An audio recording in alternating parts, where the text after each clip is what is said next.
As your governor, I accepted to abide by the state of emergency declaration and choose to cooperate with Mr. President and the National Assembly, guided by my conviction that no sacrifice was too great to secure peace, stability, and progress of Rivers State. For example, if we don't want this state of emergency to be lifted, we would have done one or two things to make sure that no, let this state of emergency continue. No. I'm not a prophet, but that Rivers State is not going to recover from this attack and the introduction of this ignoble democratic tradition now. I give a free hand. You know what you want for the state.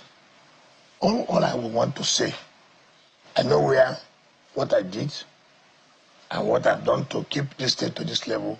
Don't drop it. We wish to commend the President and Commander-in-Chief of the Armed Forces of the Federal Republic of Nigeria for restoring democratic institutions in the state. I want to assure you that we will, by the grace of God, continue to do those things that has made you people love us.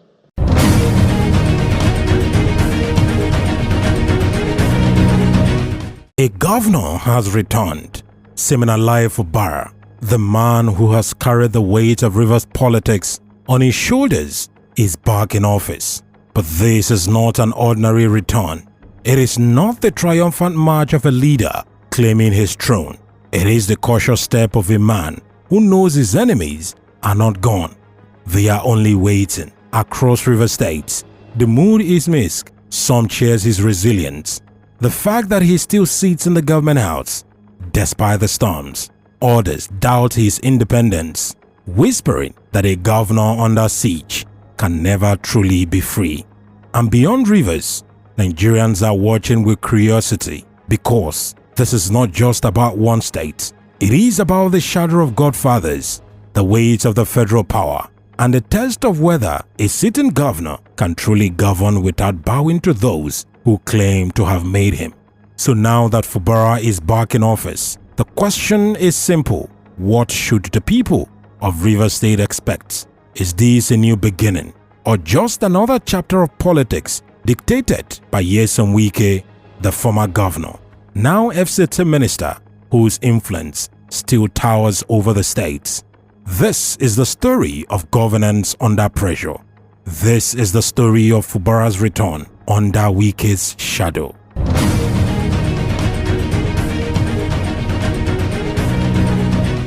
Every return carries weight.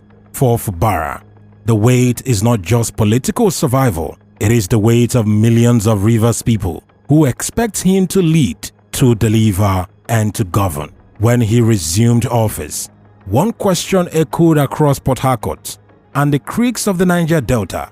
Now that the drama is over, would the governor finally face governance? For the ordinary citizen, the political intrigues mean little compared to daily struggles. The civil servants want salaries paid on time. The trader wants safe road to bring goods from market to market. The youth wants jobs, empowerment, and opportunities that go beyond slogans. The fishermen in Adoni wants peace on the waters, free from court clashes and insecurity. These are not abstract demands. They are the essence of governance, but expectations are a double-edged sword. They inspire a leader, but they also haunt them. They are heavier than normal because he is not just being judged by what he does, but by how much of it he can do while fighting political battles in the shadows. To many Nigerians outside Rivers, his survival itself is already a victory.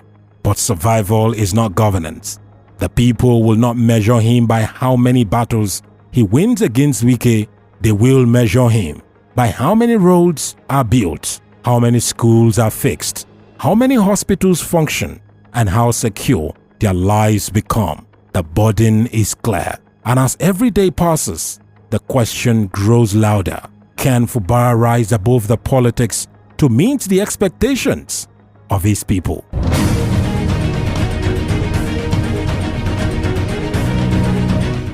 Being a governor is never easy, but being a governor under siege is like ruling in a straitjacket. Every decision becomes political. Every policy is weighed, not just for its impact, but for whether it will offend the wrong people. Every appointment, every contract, every pronouncement, all of it watched closely, dissected, and judged through the lens of loyalty. Fubara knows this. He understands that unlike governors in calmer states, his every move is under surveillance from Abuja and from the political enemies at home. This creates a cautious style of governance.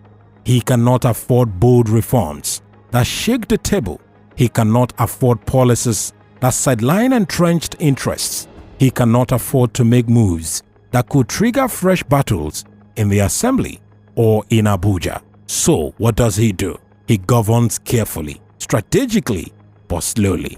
We will see projects, but expect them to be safe projects, uncontroversial ones, roads, schools, things that no one can oppose without looking anti-people, but deep reforms, radical restructuring of local government finances, aggressive fights against entrenched corruption.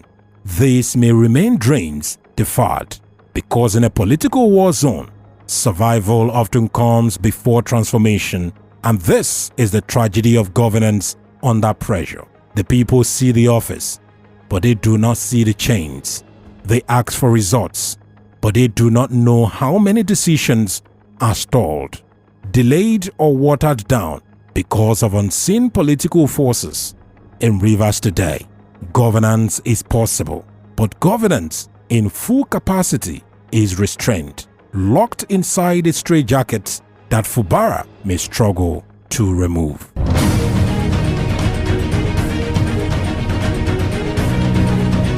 No matter where you stand, one fact is undeniable. Nyesom Wike remains the single most powerful force in Rivers politics today. His shadow is everywhere, in the state's assembly, where loyal lawmakers watch every move, in the local government, where his influence is still entrenched, in traditional councils, where loyalty to Wike is often seen as loyalty to the state. This is not unusual in Nigerian politics. It is the Godfather syndrome, a system where those who help the governor rise expect him to govern in their name, not in their people's name. But Rivers is unique because Wike is not just a godfather, he is also a sitting minister in Abuja with direct access to federal power. This makes him more dangerous, more influential, and harder to resist. For Fubara, this is the core dilemma. If he bows, he may keep the peace but lose independence. If he resists, he may win freedom but invites endless battle. The Wike factor is both the greatest obstacle and the greatest test of his governorship. Already, Nigerians are asking, can Fubara ever govern freely while Wike breathes down his neck? Can he appoint loyalists without fearing backlash? Can he ever take bold decisions without calculating how Wike will react? The answers lie not in policies, but in politics. Because in Rivers, the line between governance and loyalty has been blurred. Unless Fubara breaks the circle, his tenure may be remembered not for what he did, but for how much of it Wike allowed him to do.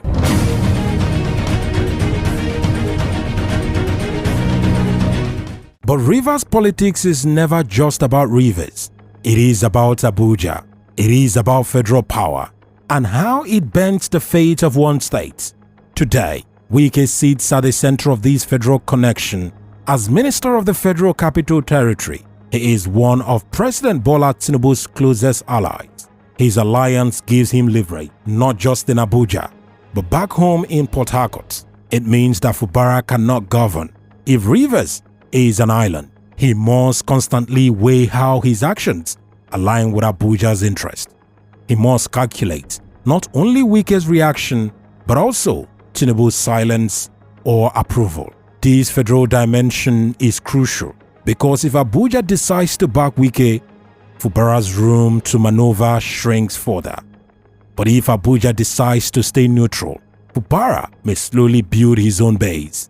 And if Abuja quietly shifts towards Fubara, Wike's empire could begin to crack. So the big question is this: where does Tinubu stand in Nigerian politics? Silence is not empty, it is strategy. Because in the end, no matter how popular he is in Rivers, no matter how resilient he is against Wike, his survival may still depend on federal calculations.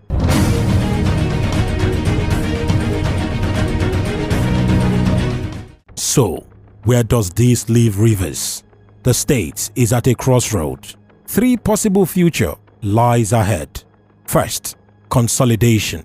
If Fubara is able to gradually build loyalty, deliver projects, and win the trust of the people, he may eventually stand independent. This will not be easy, but it is possible, especially if Abuja does not openly side with Wike or even secretly again. Second, domination. If Wike tightens his grip, reasserts control over the assembly, and uses Abuja's influence, Fubara may become a governor in name only, delivering governance but under instruction. A silent caretaker, not a free leader. Third, instability. If neither side backs down, Rivers may slide into endless political battles, with governance sacrificed on the altar of power struggles. Projects stalled, policies delayed, citizens abandoned, while politicians trade blows. Which of these futures will prevail? Only time will tell. But one truth is clear: Rivers cannot afford to remain in political warfare forever. The people deserve stability. They deserve leadership that governs in their interest, not in the interest of feuding politicians.